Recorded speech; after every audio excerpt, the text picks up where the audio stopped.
సభకి నమస్కారాలు. ఒక మాటతో ప్రారంభిస్తున్నాను నేను.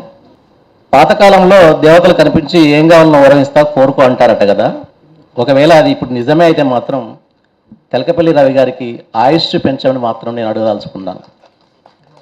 ఎందుకు అంటే ఇప్పుడు సమాజం అభద్రతలో, భయంతో, ఆఖరికి వస్తువు కూడా ఈ భయం బందీలో అయిపోయి ఏ రాయల్లో తోచక టైంపాస్ కవిత్వం రాస్తున్నటువంటి సమయంలో, సమాజం అంతా అలజడిగా ఉన్నటువంటి సందర్భంలో వారు టీవీలలో కూర్చొని తమ మాటల జడితోటి సమాధానం ఇస్తున్నటువంటి సమయం.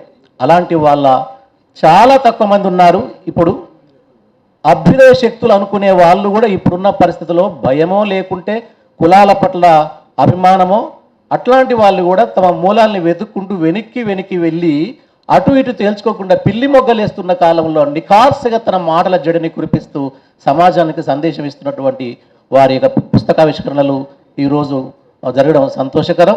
అభద్రతని ఆశయ పదంతో అంతం చేసినట్లయితే ప్రజాగానం అనేది సజీవంగా ఉంటుంది అన్నటువంటి ఆశీస్సులు వీరందరూ వచ్చి చేశారు. కాబట్టి ఈ సభకు వచ్చి వారి గురించి అందరూ తెలుసు, కానీ ఈరోజు కొత్తగా ఒకరొకరు అనుబంధాలు చెప్పడం అనేది ఆసక్తికరంగా ఉన్నది.